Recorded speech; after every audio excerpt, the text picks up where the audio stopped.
Good evening. This is the Walpole Zoning Board of Appeals. Tonight is Wednesday, April 3rd. It is 7 p.m. With us for the board tonight, we have Tim Hegler, Judy Conroy, Drew Delaney. I'm John Lee, Dave Anderson. I used to know Dave Andrews. Bob Fitzgerald, Mark Major, our administrative secretary, Lauren Mikulski. Patrick Deschaines from Community and Economic Development, and Town Council is George Pucci. Okay, the first thing we have tonight is, it's going to be a continuance. This is case number 20-25, Walsh Brothers for 300 Stone Street, special permit under Section 11 of the zoning bylaws to allow the construction of a single-family home, single-family dwelling in an area designated as floodplain district. And this was remanded from the land court because the zoning board previously denied that permit. So it's back before us, and we're opening the case tonight, but we're not going to, are we going to take some evidence? For Neponset? No, this is 300 Stone Street. So at the request of the applicant has requested that we open the case tonight, but then continue it to, what's the date we're continuing this to? May 1st. May 1st, and no need for a continuation of time. No. Right, so, okay. So we have opened the case, and does somebody want to make a motion to continue this case until May 1st, 2024, 7 p.m. here at Town Hall? So moved. Moved by Judy. Second. Second by Bob. Any further questions or discussion on this one? Okay. All those in favor of continuing until May 1st, please say aye. Aye. Opposed, abstained, so carried. Okay. And we're also going to continue another case at the request of the applicant, just so we can move things along here. This is case number 22-10, Wall Street Development, LLC, with respect to property located at Darwin Lane for a comprehensive permit pursuant to Mass General Laws, Chapter 40B, as amended to allow construction of 28 home ownership, non-age restricted condominium townhouses in 6 buildings on approximately 3.44 acres. And that case, at the request of the applicant, would be continued until May, what is it? May 20th? May 20th at 7 o'clock here at Town Hall. And a continuation of time for that case? The applicant did not grant us a continuation of time, but we do have until June 28th. Okay. So we do not need a continuation of time on that at this point. So does somebody want to make a motion to continue the Darwin Lane 40B project until May 8th at 7 p.m. No. here? What? 20th. May 20th? May 20th Sorry. at 7 p.m. here at Town Hall. So move. Moved by Drew, Second. second by Bob. Any further discussion on this? And I see that Judy Conroy recused herself from this. All those in favor of continuing until May 20th, please say aye. Aye. Opposed, abstained, so carried. Okay, so let's get into what we have for tonight. Neponset Village, this is a continuation of the case, and I believe the applicant, or the representative is here to show the latest plan. That's, yep. Pat, can you pick up that on the camera? Yep. Where's best for you, Patrick?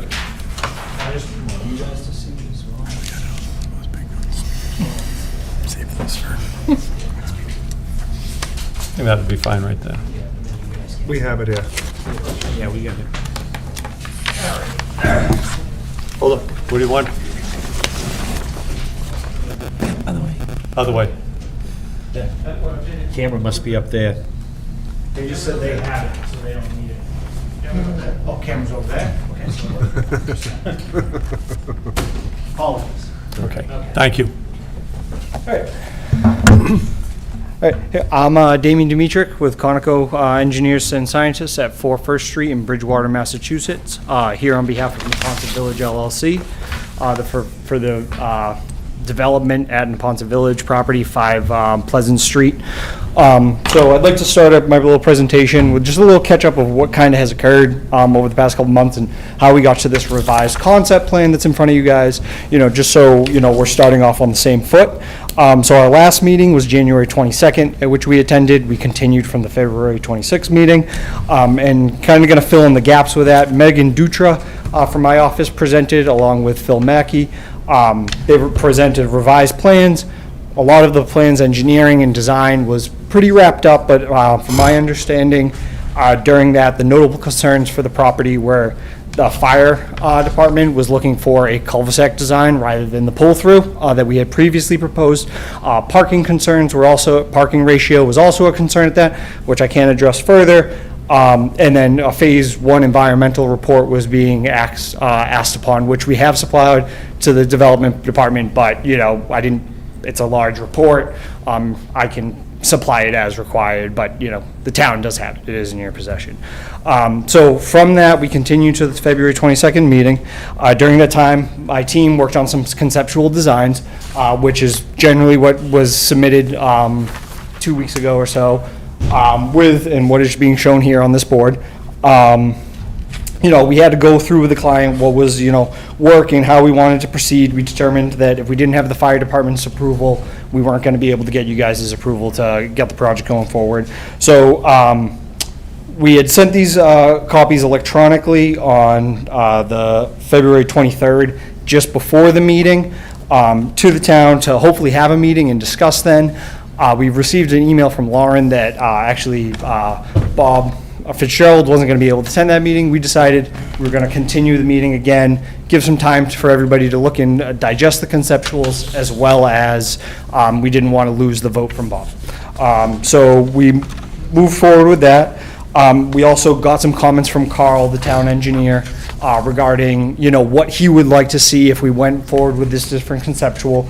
A major part of what he was looking for was the hammerhead at the end of McGuire for maintenance and some assistance. Additionally, some easement relief for that property, on the portion of it that we weren't going to be using, and some comments like that. I do have that letter, but nothing substantial. We worked out that. And then during also the continuation, I was going to move forward with the engineering and fully completely design the project out.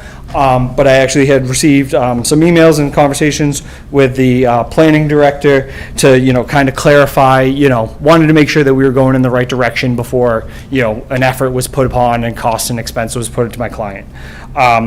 So we ended up having a meeting on March 13th with the fire department to make sure that they were happy with this conceptual. The review engineer, the town engineer, and the planning and economic development portions to iron out the conceptuals, make sure we were going in the right direction, make sure, and more specifically, make sure that fire was, preferred this layout rather than, our previous drive-through layout.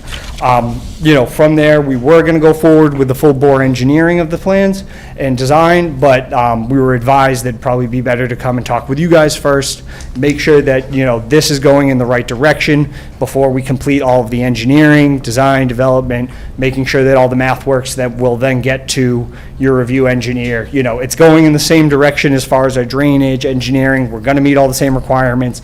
The major change is the new cul-de-sac and the drive-through were removed. For the most part, parking ratio should be the same as it was previously.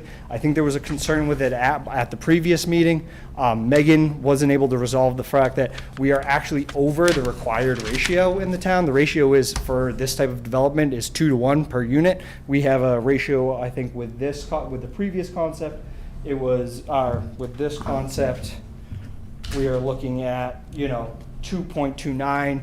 Previous, it was 2.38, so it was slightly higher. We lost a couple of spots for the cul-de-sac, and that was kind of resolved there. So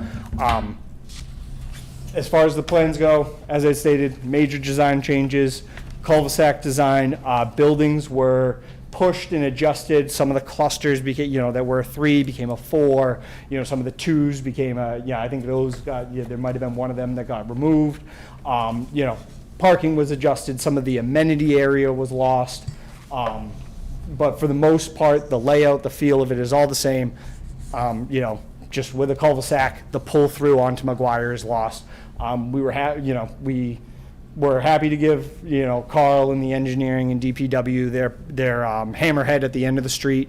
We'll still allow, there's some drainage easements and sewer connections that they were hoping to get. We're happy to go forward with those, to allow the board to do so, or allow them to, help with their maintenance activities. So generally, we think that, if the fire department's satisfied, with our next review to the engineering department, after these plans have been, finally reviewed, hopefully you guys will be able to, be comfortable with approving the plans. And I guess I'll open it up to any questions, comments, concerns you guys have. And then, ideally, I'd like to get a feel from the board moving forward that, if I'm able to go through the engineering peer review, that this is the preferred concept, and we'd go in that direction, all right? Okay. That sounds good, and that's sort of what I was hoping to accomplish tonight. We'll have a discussion with the board on this, and then we'll hear from the neighbors what their thoughts are. Do they like this plan? What are the pros, cons? And then hopefully you can decide which way you want to go at that point. Okay. So first, let's open it up to the board. Do board members have any questions or comments about this revised plan with the cul-de-sac?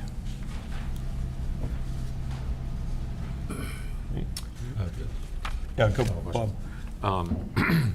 So I think, just my initial impression is this is a nice response to some of the comments that were received from the neighbors about the use of McGuire Lane as a, exit, emergency exit. And I think that, in my view, that the design conceptually is a step in the right direction.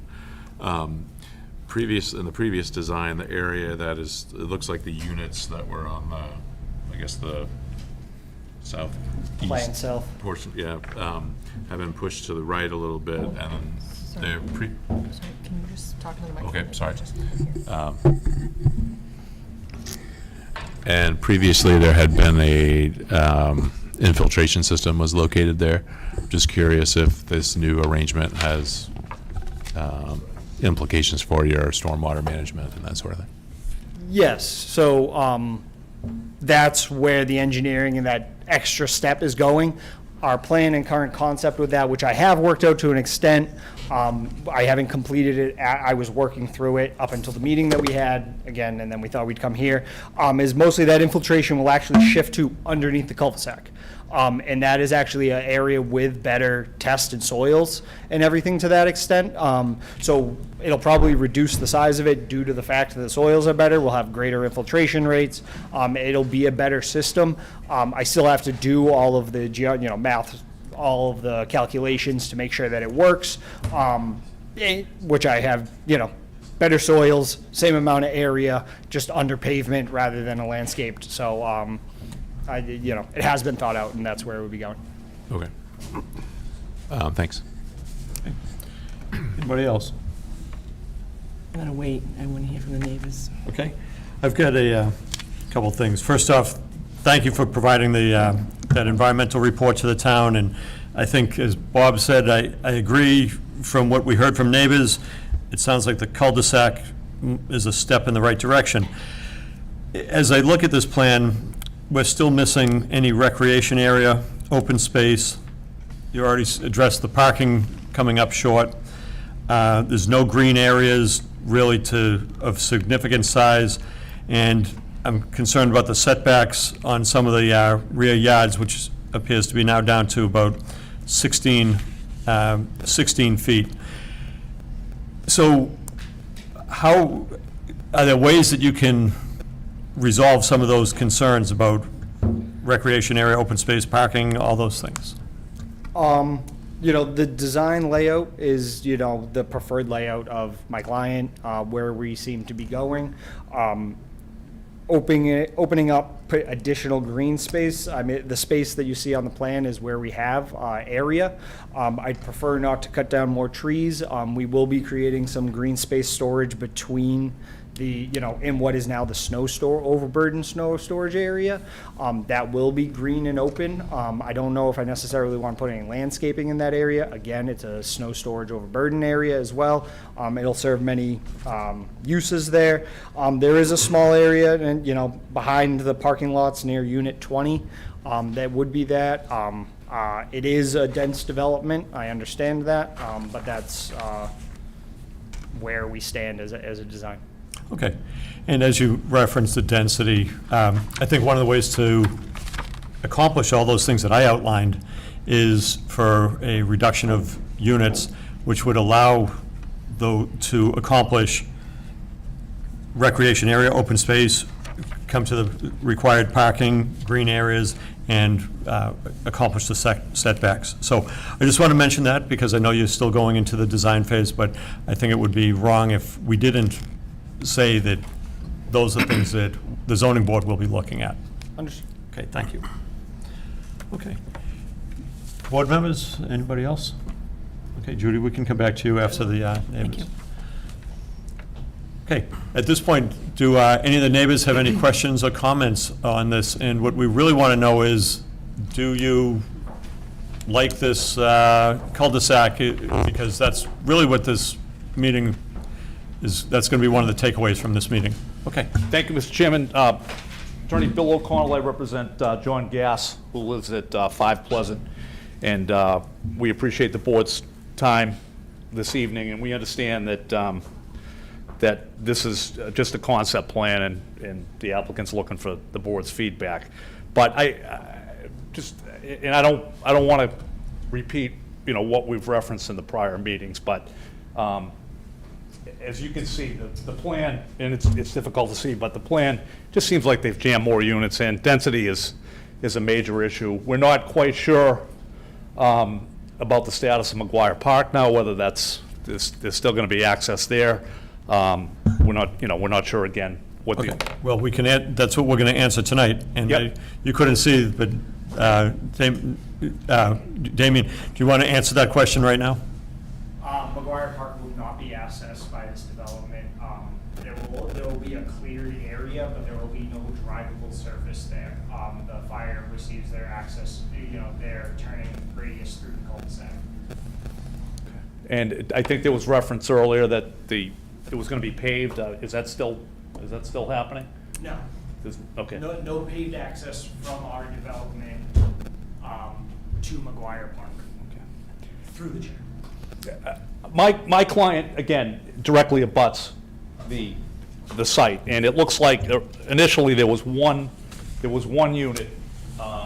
If I may, Mr. Chairman, if I could just go over and just reference, my client's here, Mr. Gass is at 5.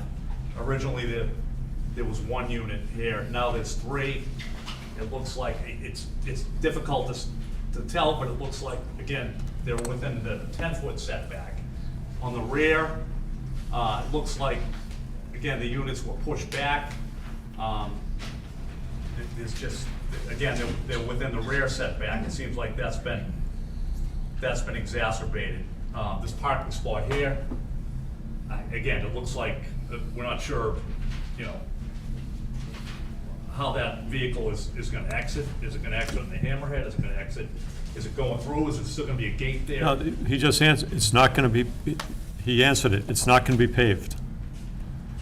Okay. Again, it just seems like everything's been jammed in, and aside from density, we just bring up again the proximity to certainty with the air and the water concerns.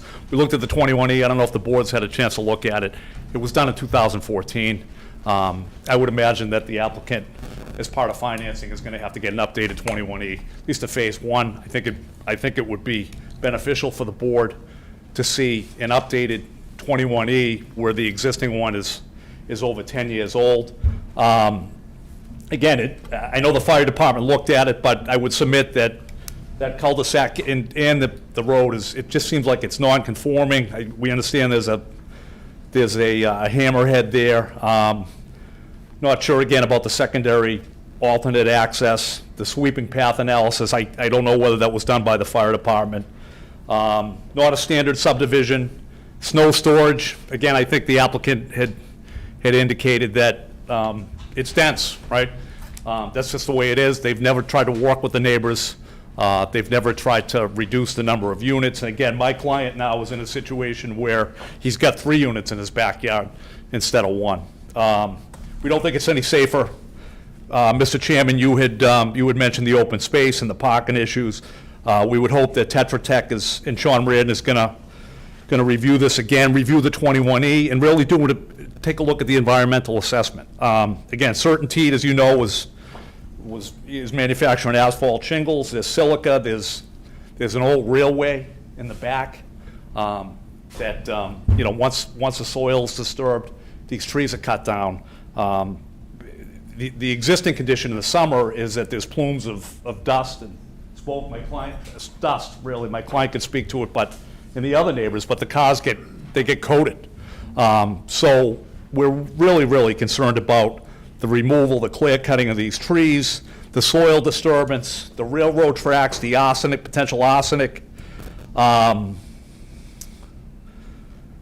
Originally, I think there was reference to a gazebo, handicap access. I'm not sure how that's been affected.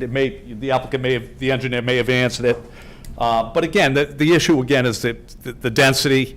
We would really ask that the board take a look at the environmental concerns, the effect of the clear cutting of the trees on the soil, the water.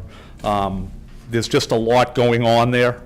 And again, the applicant has just never really reached out to the neighbors regarding density, and we're hoping that the board, not that the board's acting in an advisory capacity, but we would hope that the board would continue to express its concerns regarding the density and making this a safe unit and really looking at these environmental issues. So appreciate the board's time this evening. Thanks again. Thank you. Okay, anybody else from the neighborhood, please?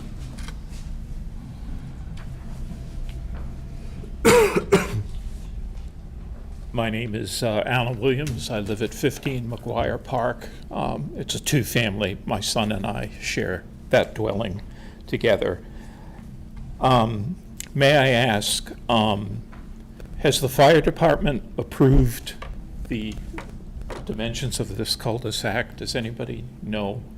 So what's going on tonight is this is a Conceptual. conceptual plan, and Patrick, you met with the fire department initially, right? Yeah, on this? so we did have a review meeting with the fire department, but we did get a letter from Alan Hoover, Deputy Fire Chief, today regarding his, I guess, initial thoughts of the proposed change. It was, the fire department found the proposed cul-de-sac turnaround acceptable for fire department access. So I guess that would remain to be seen in terms of when the full plan set gets done, but that's his initial thought. Right. And so you'll notice this is not a stamped, the engineer has not said this is final and everything, but this is a conceptual plan. And really what we want to find out tonight is, how's the board feel about this cul-de-sac, and how do the neighbors feel about the cul-de-sac? Okay. If something's going in there, what's going to be the best for the town of Walpole and for the neighbors? I understand. I worked for an engineering firm for 30 Very good. years, so I know what the stamp means. Yep. So I'll try to limit my comments to... Take all the time you want.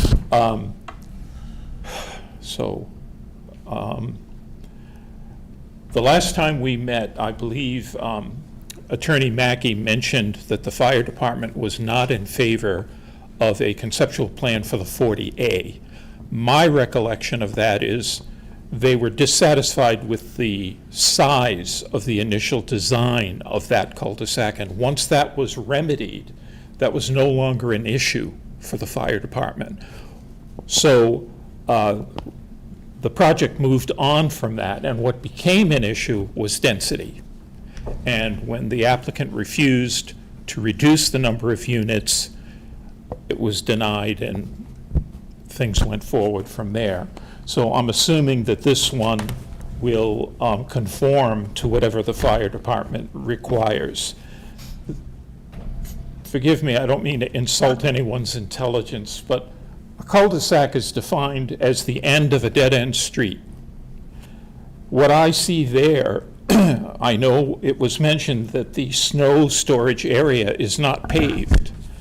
If you look at the very last parking spot, which intrudes into the adjacent lot, to me, that's inviting people to use McGuire Park. I don't see any, unless some sort of barrier is put up, and, you know, a permanent barrier, to me, that would invite people to use McGuire Park, whether it's paved or not.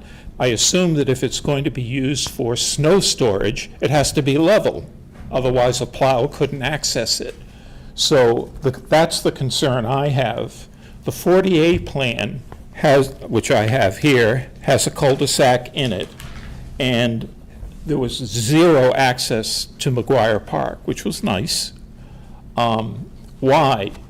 Because the snow storage areas are scattered throughout the site in the 40A. That's not the case here, and in my opinion, the reason for that is because there's no other place to put the snow because it's too dense. So if it was less dense, they could put the snow elsewhere, and they wouldn't have to have that, you see where I'm pointing? Yeah, we've got the plan right in front of us. To me, it's an open invitation for people to take the shortcut out of there through McGuire Park. That's a concern that I have. I was worried about the filtration system that was addressed, and I think, the last thing I want to mention, I don't know why I get so nervous when I get up here, but the last thing I wanted to mention is I believe at the February meeting, it was mentioned that there should be no access to McGuire Park. Why do I hear the term hammerhead? Why is a hammerhead needed there if nobody's going to access McGuire Park? We don't need one. The abutters don't need it. Well, Patrick, you want to answer that? So that's a recommendation from the town engineer, mostly to do with snow removal. So right now, I think they have to just go in one way and then back out. Having a hammerhead allows for an easier and safer turnaround for plow trucks. From McGuire. From McGuire, so for Okay. town vehicles, for town plow trucks to utilize McGuire. Thank you. to plow. Yep. I understand. So the question remains, what happens to the snow from Neponset? How far does that go? Are there going to be bollards, boulders, something to limit where that snow ends there? Because if there is no limit, again, they will use McGuire Park. So that was one concern I have, and I can't remember the other. But density was a concern. I think that's all I can recall, and I don't want to waste the board's time with an old man's memory or lack of memory. Thank you for your time. Okay, but before you sit down. Yes. One of the things that we're trying to get from the neighbors tonight, do you prefer a cul-de-sac, or do you prefer the road going through to McGuire Court? That's what we're looking at tonight, and the didn't applicant's answer that. engineer will probably take the board's lead on this if we say, I well, understand. we prefer this, or, we prefer the road going through to McGuire Court. To me, going through McGuire Park is not an option. Over the holiday weekend, I watched the children riding bicycles, scooters, skates, skateboards, and I enjoyed it. It's 4 or 5 children. They should be able to continue to enjoy that safely. So, to me, it's not an option to come through McGuire Park. When I we've been there 10 years, when I pull off of Pleasant Street, I purposely slow down because I'm pulling onto a driveway in my mind. I get beeped all the time because people want you to swing around at speed, and I refuse to do that. It's the nature of the street. So please, I hope they forget about using McGuire Park. A cul-de-sac to me is the only option. Okay. And reduced units. Thank you. Okay. Thank you for your input. Okay. Anybody else want to make a comment on this revised plan? Hey everybody, Greg Nyland, 11 McGuire Park. So first off, I will say that moving to a cul-de-sac and not having a throughway through McGuire Park, right direction, definitely agree with, we are getting there. Obviously, have a tremendous amount of concerns just looking at the overall plan that I would consider even more aggressive than the previous plan.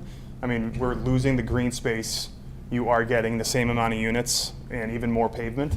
I look at the agenda for tonight. The next one up is another 40B project that's 6 buildings on 3.5 acres. I mean, I don't even know if this is 2 acres total. So it really is just jamming in a lot of units, and once again, a single-family neighborhood that previously had a project denied because it wasn't in the neighborhood. It wasn't in the single-family neighborhood esque enough. Again, I wasn't around when that happened, but that was already previously denied. The one thing I do want to just share with the board, again, as we're neighbors, we're there all the time. The applicant did address the Norwood space. I'm not sure if anyone talked about this. I'm sorry, I was a little late. The Norwood part of the lot was clear-cutted like a month or so ago, and I remember the applicant's attorney at one of the last meetings said that was an area that could not be touched. So I'm not sure why after that was mentioned, it was then clear-cutted. So that Norwood area has been touched, and I know that's, again, it's Norwood, it's not the town of Walpole, but that was something that I was looking forward to at least keeping if there was a project getting in, because that is going to be the natural fence with large trees. Because right now through my window, we are now getting the floodlights from the plant. Certainty again, guys, as we're talking about this unique situation, edge of town, next to an industrial zone. There are floodlights that are not like street lights that are blasting all day with forklifts, beeping lights, all that stuff. They run 24 hours a day. So I think that's something we need to consider when if anything moves forward in this area.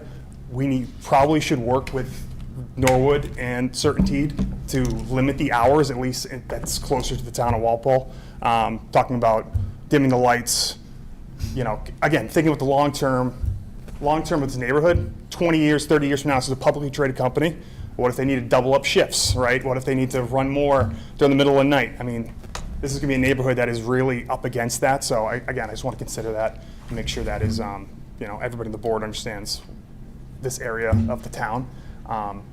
So again, just want to come up and say, very concerned about the density like everybody else. I think that will be addressed, and I'm looking forward to hearing the full comments from the town and the engineers. And once we get the full plans, we can dig into it and make sure that this is a neighborhood that not only is good for the the current abutters in the short term, but long term, good for the neighborhood. So thanks, guys. Okay, thank you for your comments. Do you want to address his thing about, was that triangular piece in Norwood, was that cut recently? Do you know? Not that I'm aware of. I'd like to confirm line on the board here, just with me. You're talking about this parcel being clear cut? Yep. Okay. So there was some kind of access that was done. I mean, this is all clear cut here. And it looks like, I don't know if you guys got some either bulldozers or something in that way that was done.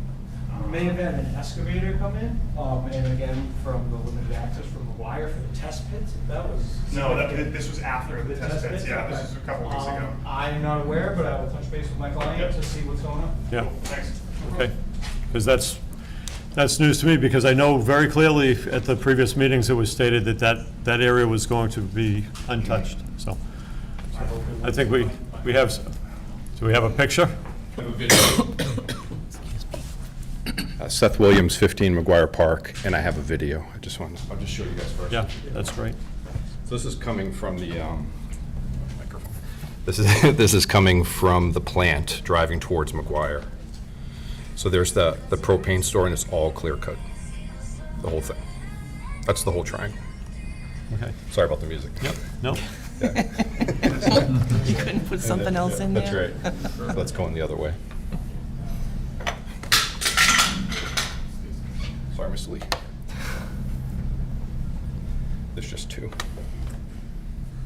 I don't want to accidentally go And into. the dates there, I think it happened the day or two before that, so that was February Talking about 18th. here?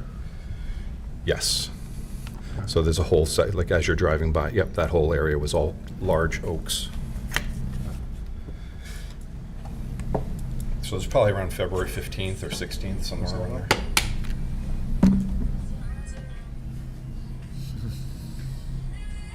Okay. That's fine. It's fine. Yeah, if you can get an explanation of what's going on there. Okay. And, yeah, that's actually in Norwood, as we all, that's in Norwood, but it is part of this piece of property. It's in part of the 40B proposal, so, okay.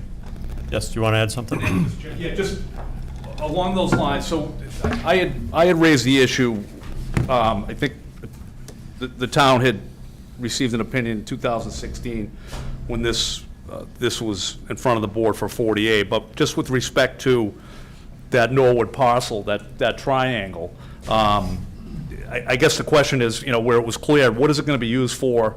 Is it being used for dimensional requirements, and is it active? Because given that, the trees were cut down, we'd like to know what it's going to be used for, and again, whether they're going to need a waiver, whether the town of Norwood should approve it, because it's a more restrictive, I think it's a manufacturing district in Norwood. So I would ask that the board really look at this issue, whether we need an updated opinion from town council. Again, we have something from 2016, but is this an active use? And does the applicant need approval from the town of Norwood? Okay. Thank you, Mr. Chairman. Okay, thank you.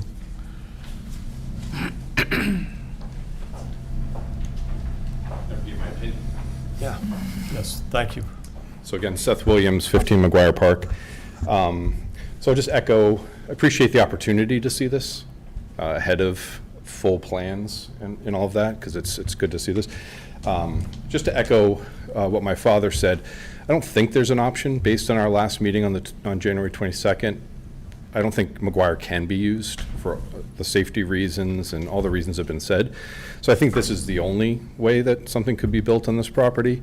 I think it's a choice between having a forest and having something with a cul-de-sac, but I think we have plenty of time to talk through all the other issues at future meetings. But everybody here has mentioned the same things, especially density. So as long as, if we were sitting here talking about a single two-family, and they said, hey, how are we going to pull the two-family in here? And they said, we're going to put a cul-de-sac in. Great, that's amazing. I'm just concerned that I don't know how we would control the continuation, even if it's not paved.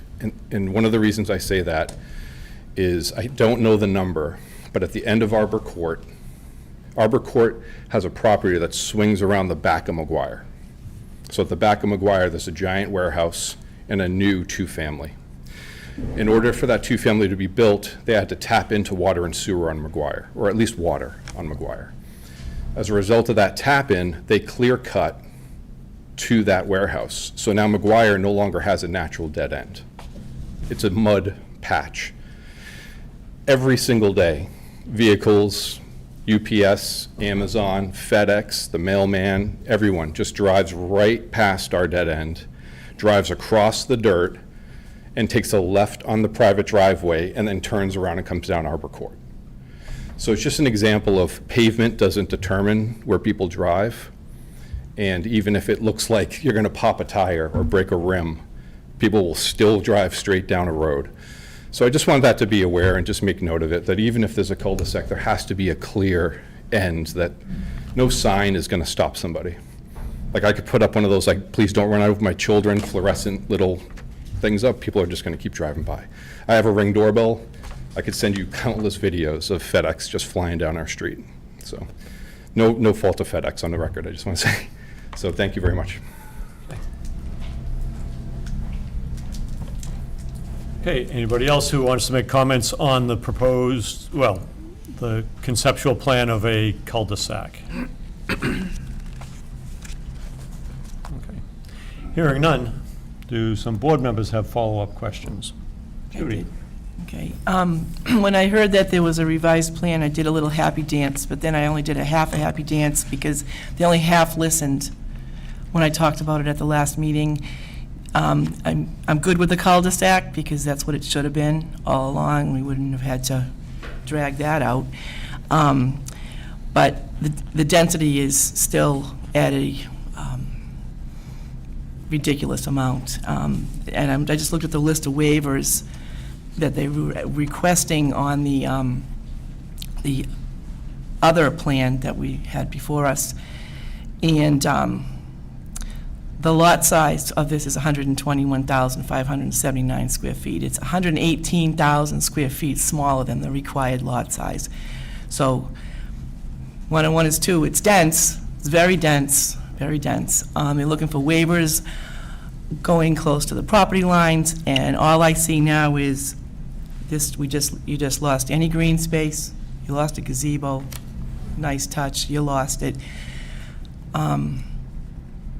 You didn't listen. And one thing I'm really disappointed in, I know you're here as a conceptual plan. I'm disappointed that the attorney is not here or that the owner is not here to hear this board and the neighbors.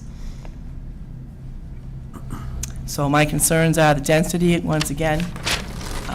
I went over this at the last meeting. The prior plan that wasn't a 40B had less homes with a cul-de-sac. And it was still thought by a prior board that it was too dense. If the prior board thought that was too dense, I'm going to say I think this is way too dense. So again, I wish Mr. Mackey was here to look at me instead of, I don't know you, but I hope you take that message back, and I think the rest, it sounds like other board members feel the same way. Thank you. Okay. Anybody else on this?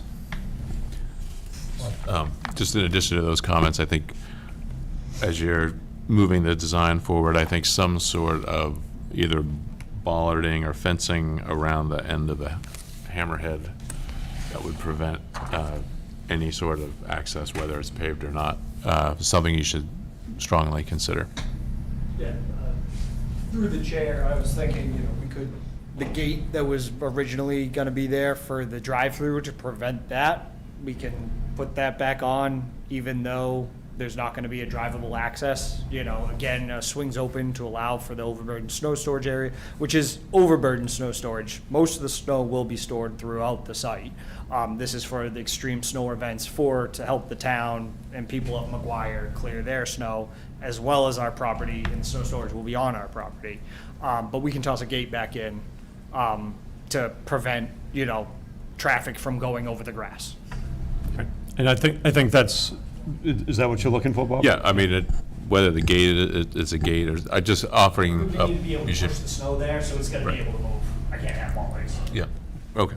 Well, if the bollards could be closer to where the hammerhead is, then it would. Then it's the DPW having problems, again, with that, I can't, it makes no sense. Okay. But I think really what I wanted to accomplish tonight, and I think you wanted to accomplish this, what's the feel of the board? Do you prefer the cul-de-sac, or do you prefer the way it was shown before with access out to McGuire Park? Cul-de-sac makes most sense. Okay. Yeah. Everybody? Cul-de-sac. Cul-de-sac. Okay, I think that, and from comments from the neighbors, you might not be thrilled with it, but it seems like it's better than, from what we heard from you, it's better to have a cul-de-sac than access out through McGuire Park. Okay. So, does that give you directions as far as where to go on your engineering? Yeah, we'll move forward likely with the cul-de-sac. Still have to, confer with my clients and everything to that extent, but it does seem like that is the direction that we would want to head. So, we'll continue, we've requested the board makes a, continue the meeting. We'd like, to the next hearing, not the next hearing, probably next month, the 5th, and we'll try and get the plans in as soon as possible. If we have to, we'll request another continuance. Okay, and there's been, besides you walk away with knowing that the general consensus is cul-de-sac is good. The other consensus I think you're probably going to walk away with is the density is not good. And that's part of the public hearing process, to let everybody have their say, and you have your say too on that. Okay? Great, thank you.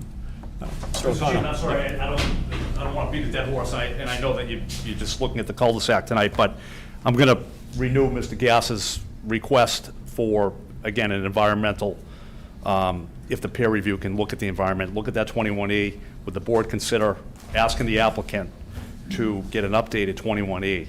There's just a lot going on there, environmental concerns aside from the density. And, I mean, just read through the 21E report. I know it doesn't. I did. Okay, but. And This, doesn't. as you know, a phase one, Mr. Chairman, Right. can't really, look at everything. So I think with the recent changes in 21E reporting in the last couple of years, I think a new 21E report would be fruitful for the board to review. So I don't know if the board will consider that, or at least have peer review take a peek at it. Okay, so I think, yeah, that's, for a 40B, we have certain things that we can ask for. It's in our application process. It's already goes to the state for the application process, and they were good enough to provide us with the 21E. And Town Council, do you have anything to add on, 21Es or anything like that? No, you don't really have jurisdiction to order it. I understand. Yeah. Again, it's soil and water. I know you have other 40Bs going on with water. So I would not discount the environmental concerns there. That's all I'm asking the board. I don't discount environmental. Thank you. We have asked peer review to address that as well in their next review. Okay. Thanks. Okay. Anybody else on this, or anybody else from the public? Because what we're going to do, yep.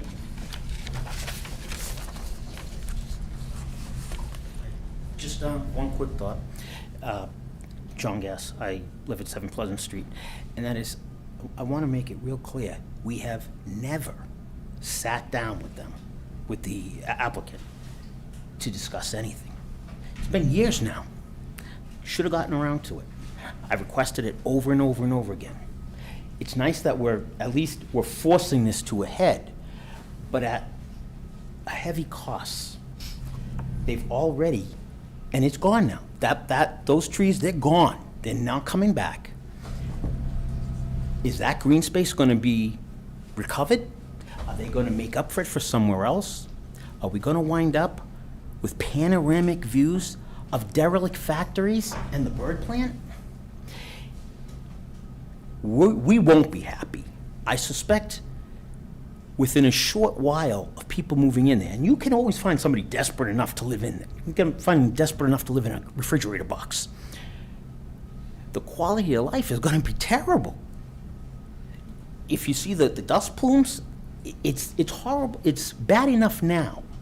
Fortunately, in the summer, there's leaves in the trees, and they really help a lot. In the winter, it's just a plume. The gravel pump coming out of the, anyhow, the point that I have not heard anything about you really need to meet with the neighbors. Nothing. We came to these two ideas, are really both ideas that were created by the applicant. Both of them, in their current state, stink. And I'm not happy with it. I'm just voicing my opinion. Thanks. But do you want to, back to the question of what we're trying to figure out tonight? And you got the consensus of the board that the cul-de-sac is better than access out to McGuire Park. How do you feel about that?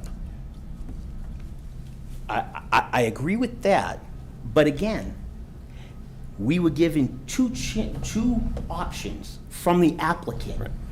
Both we lose, they win. You're right, but one maybe is a little better, and it's up to you. It is a little better, I agree.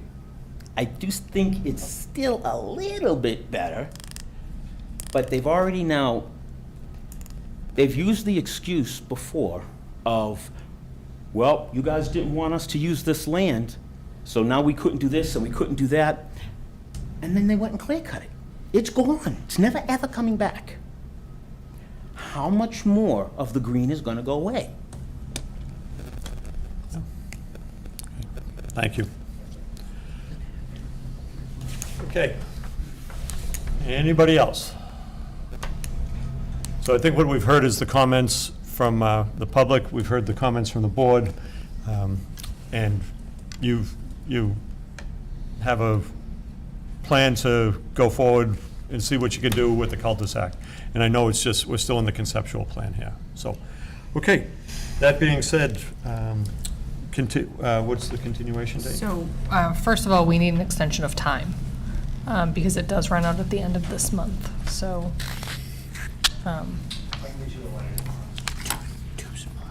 Oh, so we'll need to vote on it tonight. So we'll need to pick a date tonight for when we can continue, for the extension of time. So we'll need to continue the meeting, obviously, but we also need an extension of time. I know we don't have a letter today, but I think from the board's standpoint, they would want to know an extension of time with their vote to continue. Okay. From us? Yes. Okay, all right. Yeah, sorry, I understood it. We just grant the extension, resend it, so apologize if I misunderstood that. I guess we would say, push for 2 weeks after that meeting to allow time, and then if we need to do another extension, we'll go from there. No, I think we need a month after that. Month after that date is appropriate. So what's the date that we would be looking at? Sorry, did you say June 5th as the meeting that you wanted to be continued to? It would have been May 1st. Oh, okay. So you want to do June 1st? June 1st, yeah. Okay, do we have space on the agenda for May 1st? May 1st is packed, and Drew won't be here. So I don't think, April 22nd. May 1st looks pretty busy. Yeah. Right. So I think we would, the May 20th, I know it says if needed. I believe that'll be utilized. Yeah, we're going to utilize that Yeah. one. Okay. So- That's acceptable. I still gotta get the engineer and get it peer reviewed and everything like that. That's a reasonable amount of time. I was gonna say that, I mean, that's probably enough time as well for Sean to get his review it. I might have had to continue from that date anyway. So Okay, understood. so you want to do May 20th and then an extension of time to June 20th? Yeah, I'm just looking to see what day of the week that is. I believe it's a Wednesday. Is it? I think so. Okay. It's a Monday. I'm sorry? May 20th is a Monday. Oh, I'm sorry, June 20th. Oh, sorry, June 20th. Oh, for the extension. Yes. I apologize. That's okay. It's a Thursday. Okay. Close. That's Two fine. of us. Okay, so, does everybody understand where we're at? So extension until May 20th, continuance until May 20th, and an extension of time until June 20th. You all good with that? And the extension of time is just to close the public hearing. Yeah, that's just and it could be extended beyond Right, that. right. But we're limited under 40B for the time. Okay. So, does somebody want to make a motion to continue this case for Neponset Village LLC until May 20th at 7 PM here at Town Hall with an extension of time until June 20th, 2024? So moved. Moved by Judy, Second. second by Dave. Any further discussion? Okay. All those in favor, please say aye. Aye. Opposed, abstained, so carried. Okay, well, we look forward to seeing a revised plan. Thank you. Okay. Okay, next on the agenda, thank you, is case number 2321, KIG Silverstrand Walpole LLC. This is for 1015 East Street, the Gilmore's site, for a comprehensive permit pursuant to Mass General Laws 40B to allow construction of a 6-story building with 142 apartment units and below-grade garage. So, I don't see that anybody is here. He's, the applicant is in the hallway. Oh, okay. So he'll be here in a minute. Yep. We'll just pause until the applicant can come in.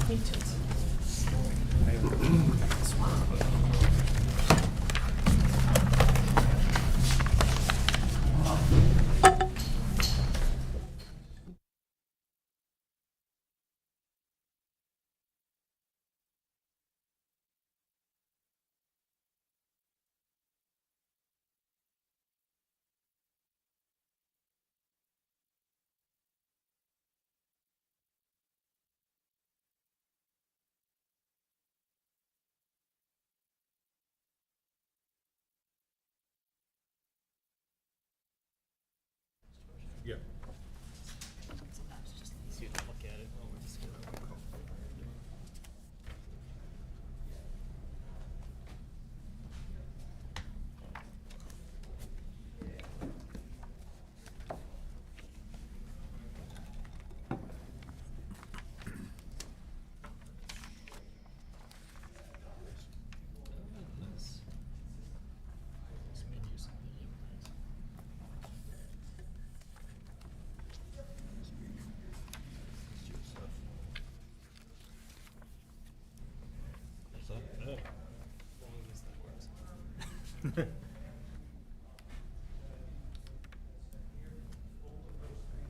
It's nice in the corner, I like this.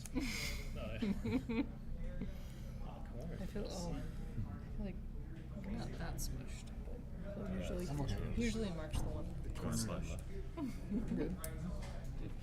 You can almost put counsel in the audience if you want some. Oh, no. That's usually where I like to go. I got this post here. Do you have enough room? Yeah. I can probably get like 3 or 4 more feet. It's George. Try and get more. We'll show the room for George. Just 1, 2, 3, go. You can just sit on George. Take one of those.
Serve water. You ready to go? Okay. So as I already said, this is case number 2321, KIG Silverstrand Walpole LLC, and we have, tonight, we have the decision that's been drafted. We've all had a chance to review it. We've been at this for quite a while. We have town council here with us to go over any final questions people might have over the decision. But at this point, it is time to vote on this, and, well, have any final discussions, and then hopefully be able to take a vote on it tonight. So that being said, I see that we have the applicant with us this evening. So does anybody have any questions or comments on the decision? Bob? I just had one question in section 2, sorry, D1, E. Can you say that? B? D1E. The condition is the applicant shall complete the road safety audit with road safety audit capitalized. And I wasn't clear to me what that audit is, or is that a standard thing that engineering requires? I'm not sure what exactly that consists of. So I believe that was something that was noted in the app. So I believe that road safety audit was noted in the applicant's traffic review study.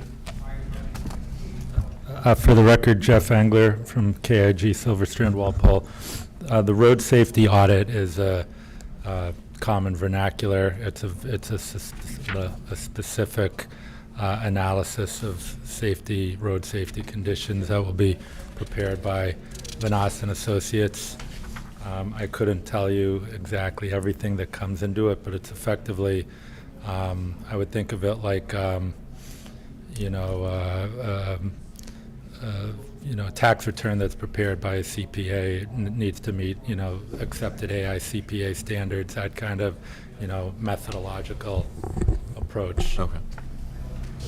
It does look weird the way John, just through you, I just wanted to note to Bob's comment, I definitely agree with the applicant. It's something that commonly comes up in these, and there's a bunch of requirements in it, and it's usually with the traffic engineer's recommendation. It does pop up here in the draft decision, like sort of out of nowhere, because it looks like it's a defined term, but you didn't see it before that. So it could use a little clarification there, like a comma, the road safety audit referenced in wherever it is would be helpful. Yeah, I think it's just something to point to, so that The road safety audit is like saying, like it's saying, it shall comply with the audit, or, you don't really know what it is. Right. So I would clarify Road it. safety audit as referenced within the report done by Vanessa. And I think we'll get the date on that. Okay, yeah, something that just points to something that somebody can compare the results to would be great. Yep. Otherwise, I thought the decision was in good shape. Do you know why there's an F after that E? Is that just No, that's just I'll get rid of that. there's a G. Did something come out? Or? I think it was just an issue with the numbering, but I'll correct that to make sure that the one under, I guess the condition underneath that will properly say F, and there will not be a G, if that makes any sense. Okay. That would make more sense. Yep. There's an earlier typo too on page 10. I can just leave that with Patrick. Updated plans. See that one. Oh, okay. Page 10. Yes, see,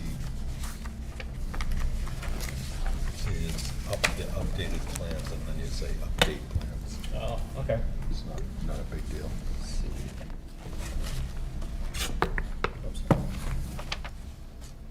Yep, all right.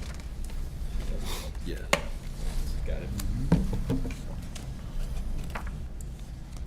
Do you have something, Judy? I do. On page 9, A.9, it mentions submissions of plans or other documents for approval by the building inspector or other town departments. I know at the last hearing, it was mentioned that the drawings that we had were basically schematics, and that the applicant, I believe, said he would submit Yeah, so. formal drawings, 90 days, but I couldn't find where that was going to be, or if it's part of another, it doesn't belong in the decision. So in this one, I guess in general, these are the approved plans, or the plans that you'll reference are the approved plans, but in a sense, they are preliminary depending on the final plans, which are construction-ready plans. Okay, so maybe it would be I think the concern I raised was the roof line design, and that's what I would hope Okay. that someone would see, and I guess that I'm going to follow up further down to see who sees that, because if it doesn't come back to the board. The roof line design, it probably would fall under building department. So under the building department in terms of typical review of architectural renderings. So we're gonna rely on the building inspector to like or not like a roof design, or a line design, or architectural features? Is that how that's gonna go? That's what will happen if it's approved the way it's written. Yes. Well, is there a condition you would want to put in? Well, I wasn't quite sure how to do that. Okay, yeah. Yeah, so But that's build- what, that is what was stated, because for those of us that had concerns with the visual of a 69-foot, 11-inch building, that's what we were told. Okay, so I guess I'll take that back in the sense that the architectural renderings are reviewed by the building department, but what you're referencing might be need to be a separate condition. Okay. So, I guess. I mean, typically, the building inspector's gonna just confirm those final plans are conform with your approved preliminary plans. Right. So are you saying that there isn't, you wanted to see what the roof line design was in that initial set of approved plans, so that you know that the building inspector is gonna confirm That. later that it goes to some concept that you reviewed? I mean, that would be a different thing. If there is then I would recommend a plan be referenced there. In other words, you're saying you don't know what you're approving. That's When right. it comes to the That's roof right. line design. John, Okay. do you get what I'm Yeah. saying? Okay. Yeah. I've been saying that, and Yeah. we do not have a definitive plan that shows exactly what it's going to look like. We've had the schematics. And I also know that I've seen 40Bs approved saying, well, this is preliminary, but this is going to be a big building in downtown, and I think I want to see exactly what it's going to look like. And we've asked for that. I don't think bring up the applicant in terms of a condition without having submitted architectural renderings provided to the board. I mean, like I say, so these, the process does call for preliminary plans to a certain degree of readiness, so that you know what you're approving. Then the building inspector's job will be to take their final plans and match it up, make sure it complies. So if they had a flat roof design and they come with gables, he can say this doesn't conform with the preliminary plan. But at this stage, is there a plan that can be incorporated in that approved plans part? There's schematics that have been provided, but no definitive plan. No, but there, that, in my opinion, that's appropriate, that you would have preliminary plans that you're identifying as the approved plans. That doesn't mean that those are the approved plans from the building inspector, or that a building permit gets issued on them.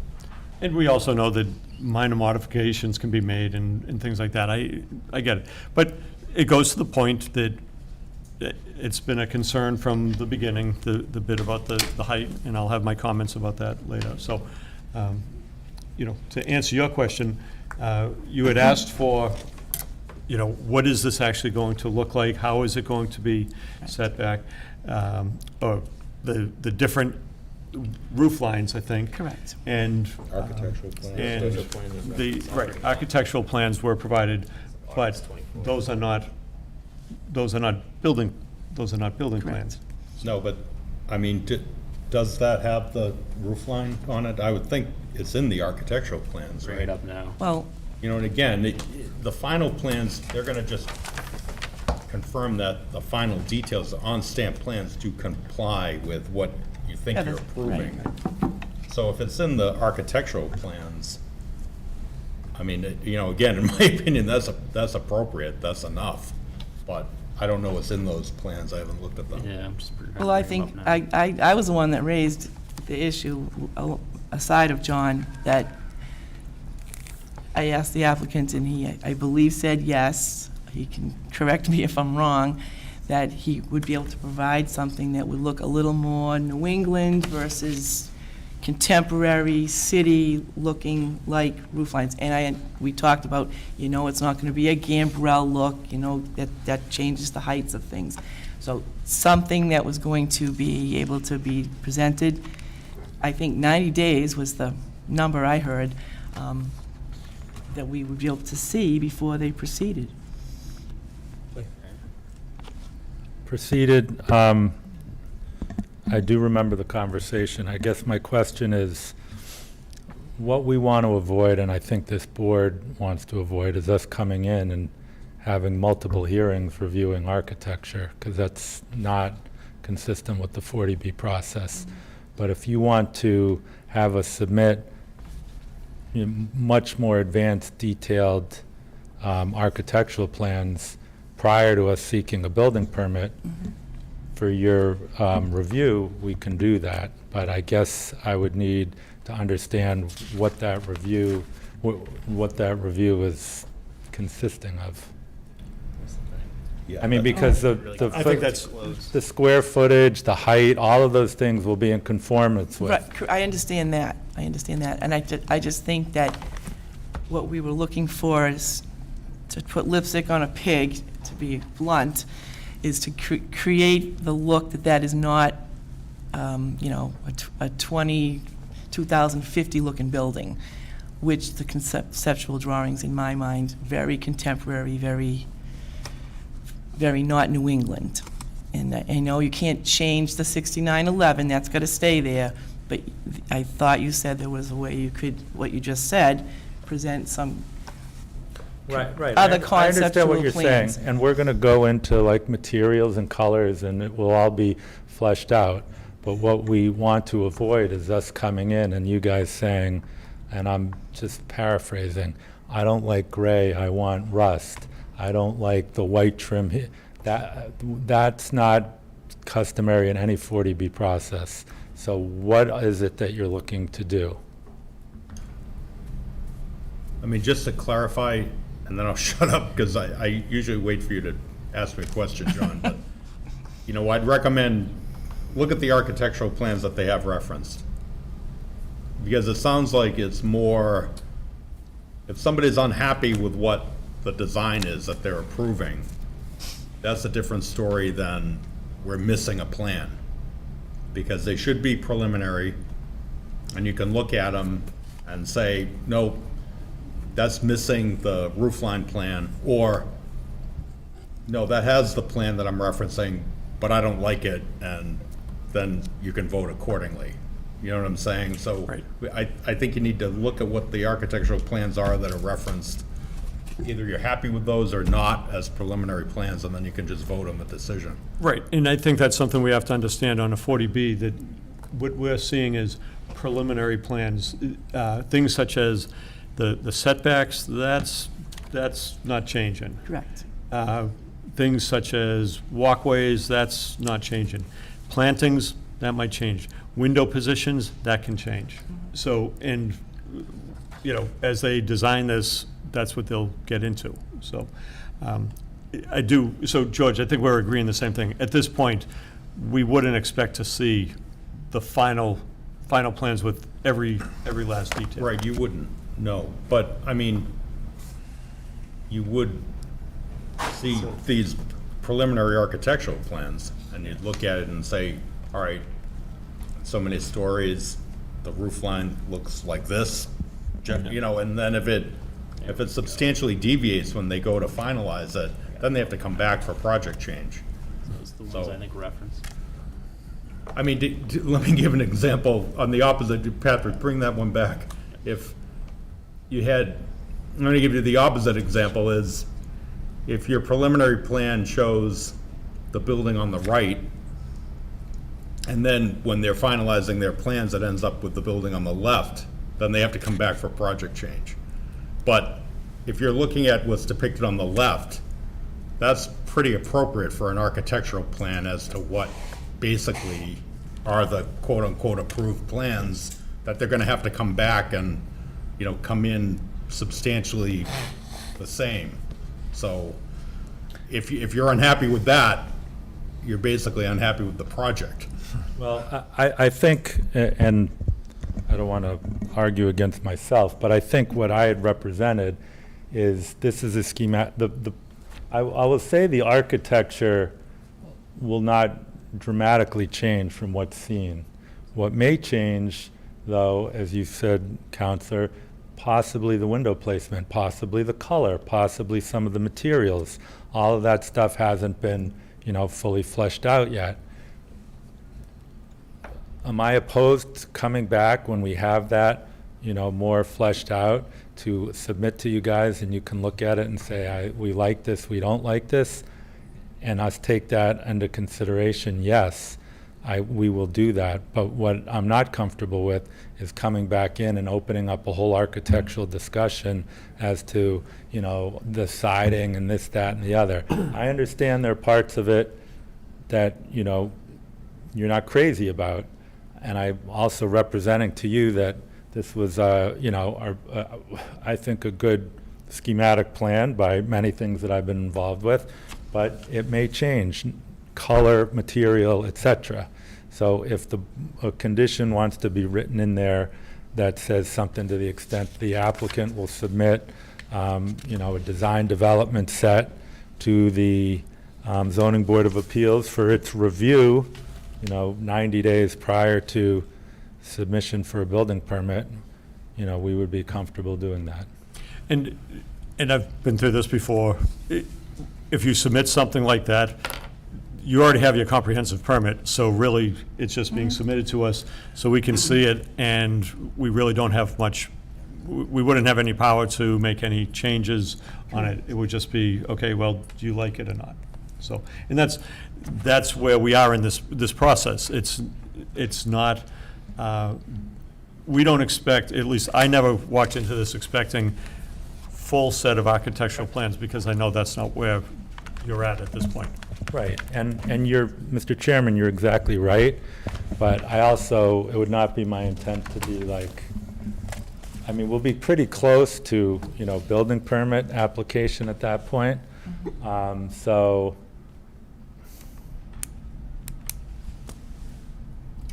it's not binding, so we can put it in. We can put it in that. Non-binding. I don't love it because number one, you have enough to do, and it doesn't, you have nothing to do in response to it. Right. So I don't like adding things that don't really have any meaning. Yep. And I think, either the final plans have to conform with that or they don't, but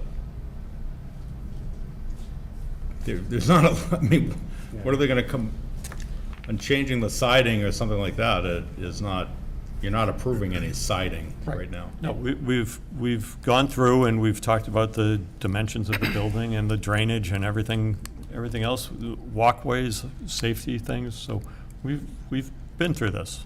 So I don't think we're going to get, and we don't expect at this point, a full set of architectural plans. No, I totally understand that, John. However, the applicant is willing to do that in the spirit of a friendly 40B that this is supposed to be. If it's because we can't squeeze it into a meeting that we're going to be here anyway. I'm not saying I'm going to change the color or change the siding or anything like that. It's that, looking at it, this is a big project, and people have a lot of questions, and people have a lot of concerns, not just with this, but with other things that are going to slide, because this is where we're at. He offered.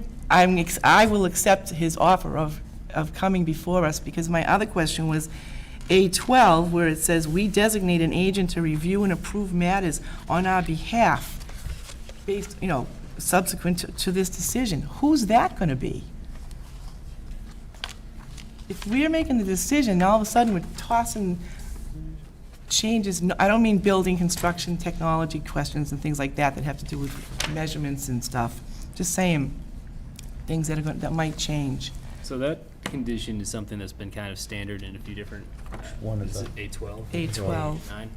We've had that in a few different comprehensive permit decisions. I think it's at the board's discretion if they want to utilize that, to have an agent to review. Right. Most, when it says unless otherwise indicated herein, that basically references most things will go to the building department for review prior to pre-construction or prior to issuance of a building permit. Yeah, and if there's a change, he has to come back for project change. And John, I just wanted to give the counter argument to my argument before. If the applicant's offering it and you think as, you know, it is a major project, if you think for the public process, it's nice to be able to show people what is actually being, you know, really finally approved before it actually gets built. That's something to speak in favor of that review, you know, so it's just a thought. But you know, we'd be reviewing something that we have no. You have no authority over it. But No, right, it's a non-actionable item, and, you know, the applicant could just as well drop it off in the office and say, hey, here's where we're at. I don't see that it gains us anything. In fact, if anything, it makes it seem like we're reviewing something that we're really not. After tonight, we are not reviewing anything unless it comes back for a modification. And respectfully to the member, who are all those people that are concerned about? I haven't heard one single concern in 9 months about the architecture or the height or any of that. I mean, honestly, I mean, I'm with a project with Counselor where we have 150 people screaming and yelling about everything we do. To our benefit, collectively, the public has been very disinterested in this project, and I haven't heard a single peep about a lot of the things, so I don't see what that concern is that is being referenced, that there's a lot of concerns. I'll say, when I talk to people, in town, they want to know what's going on at the Gilmore site, and they're curious to know what it's going to look like. So people might not be coming to the meeting, but they're very aware that something's going in there. I guess It's probably good for you.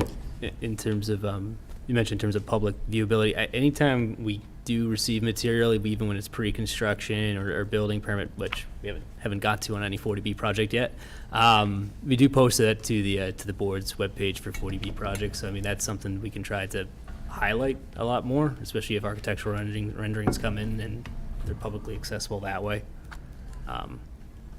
Maybe post it on our Twitter or something.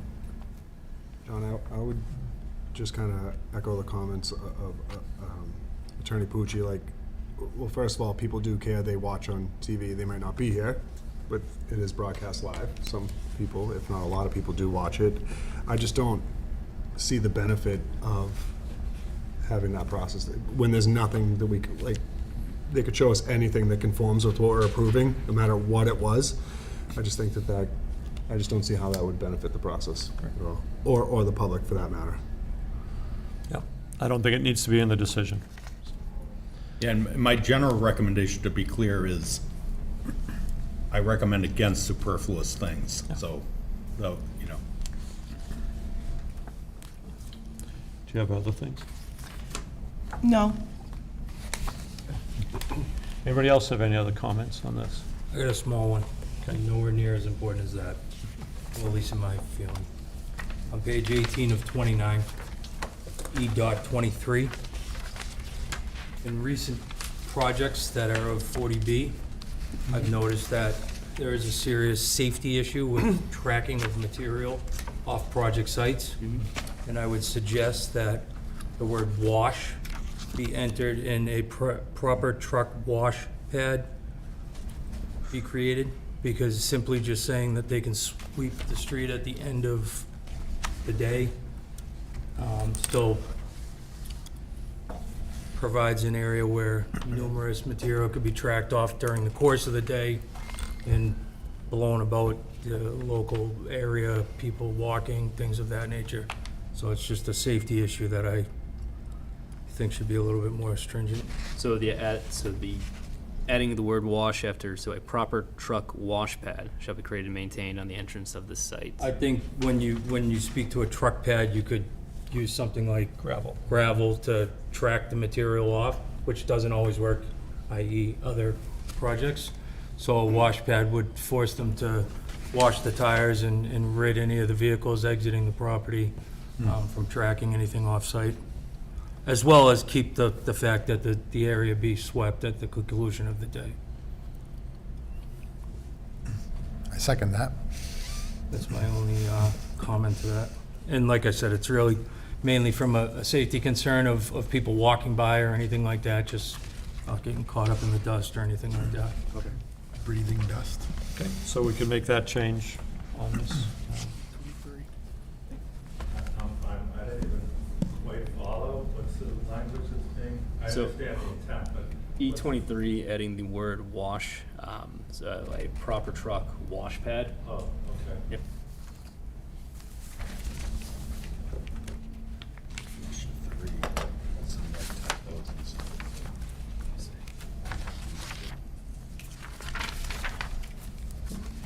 Anything else?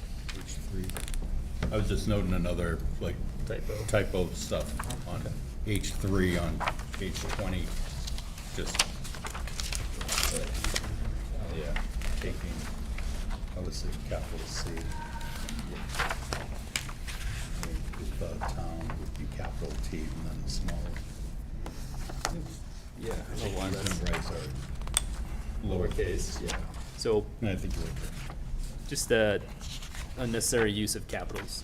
Under E3, town council, I need to capitalize the C, and then on the fourth line from the bottom of H3, town should be capitalized, and taking, easements, and rights all need to be lowercase.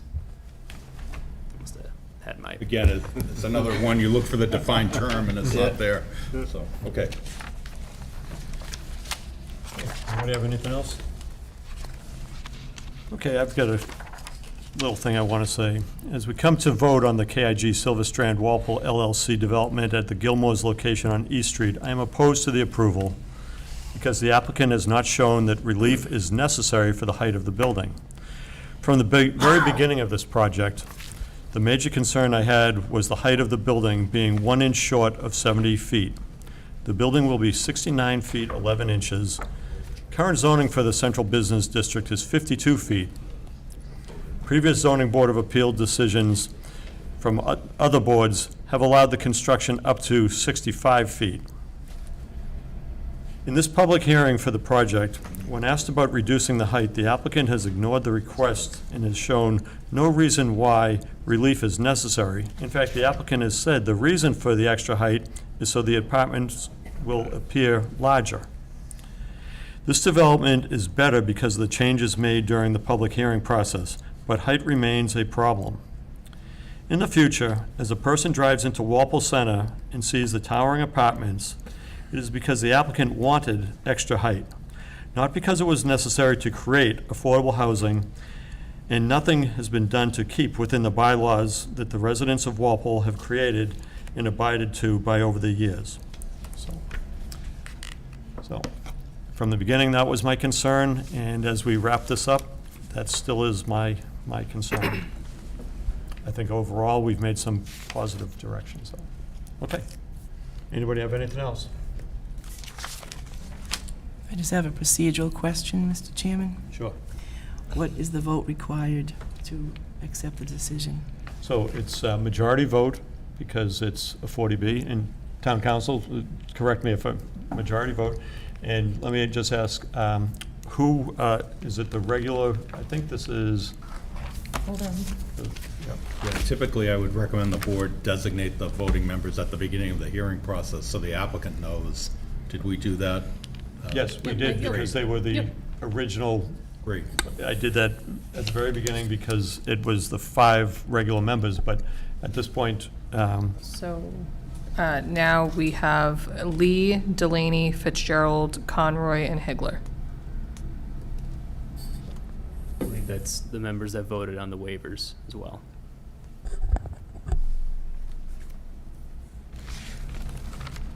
Lee, Delaney, Conroy. Who else? Higler. So how many people? 5. Lee, Delaney, who's, say it again? Lee, Delaney, Fitzgerald, Okay. Conroy, Higler. Okay. So those will be the 5 voting members because of, you're in as a, as an alternate. Okay. So I was just talking to town council as well. So I know we went through the waivers, it's like forever ago now. Yep. Just for the record of kind of cleaning it up, we kind of went through and approved based upon what everyone felt, and then if it was contentious, there was a vote on certain waivers. I think for clarity, I guess a vote whether or not to approve the project, so that the main decision, but then probably a vote as well on the waivers as a whole. George, is that? I think the waivers are included, and I saw where Yeah. the waivers, particularly the one I'm talking about, was a 3-2. Yep. You know, and I think there was one So- that was contentious. yeah, we went through the waivers, they're all outlined. Some waivers were approved, and I think that was the only one that was a split vote. But I did notice that it is in the decision.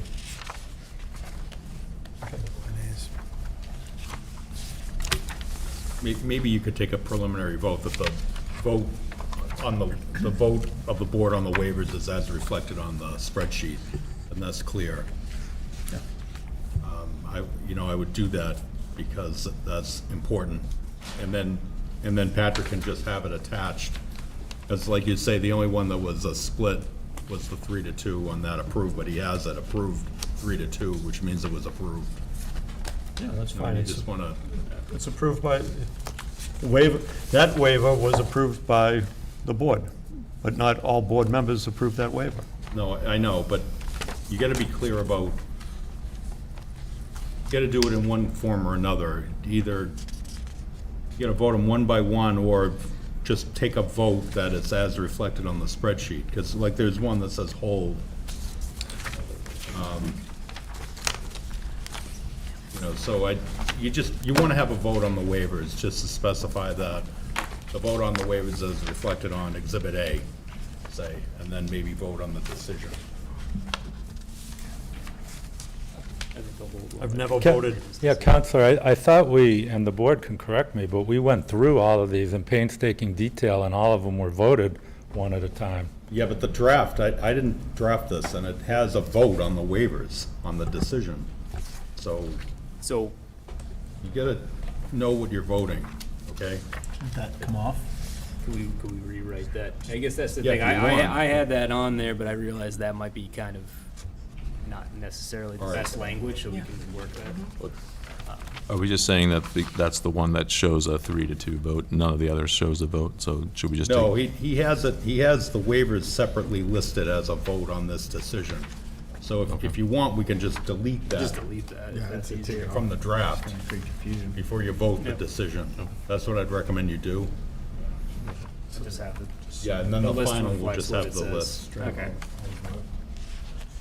The only reason I raised it is because you have a section in your draft saying it. So as long as that's taken out, then we're fine. Where is that section? So page 25, it says list of the waivers. The language I included, I think, is something we've had in similar, not similar, we've had in previous 40B decisions, but it's really not applicable if we've already kind of gone through the waivers and it's reflected in that spreadsheet, if it was approved or whether or not it was a contentious vote.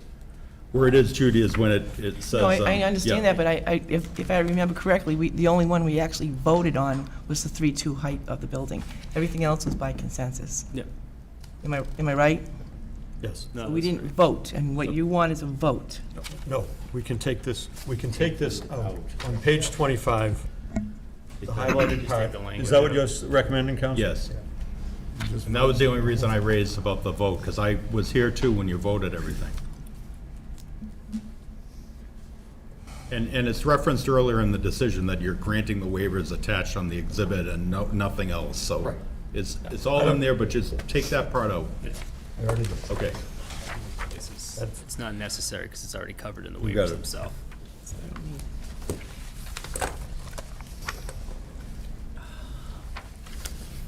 Okay.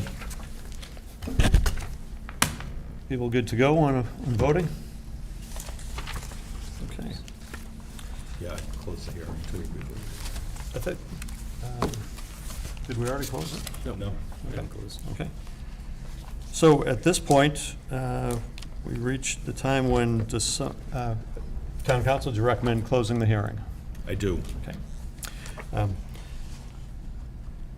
Does somebody want to make a motion to close the hearing for the comprehensive permit for KIG Silverstrand Walpole LLC.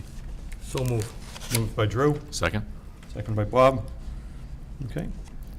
Although, any further discussion on closing the hearing? Okay. This is just to close the hearing, and I think it should be just the 5 members that will be voting on this to close it. Okay. All those 5 board members, which are Lee, Delaney, Fitzgerald, Conroy, and Hegler, to close the hearing, please say aye. Aye. Opposed? Abstained? Abstained?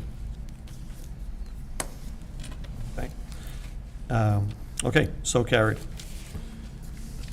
Okay. 5-0. Close it. 5-0 to close the hearing. What's that? 5-0. Did you abstain? 5-0. Did you abstain? No, I. That was me. Oh, okay. That was me that you heard. Oh, okay, got it. Okay, Not abstaining. Yes. okay. I was very confused. So the hearing is closed. Now, we have the decision in front of us with some minor edits that we've gone through tonight, including taking out that whole section on page 25, Drew's adding of the word wash on page 18. Judy, we did not add the bit about submitting the plans.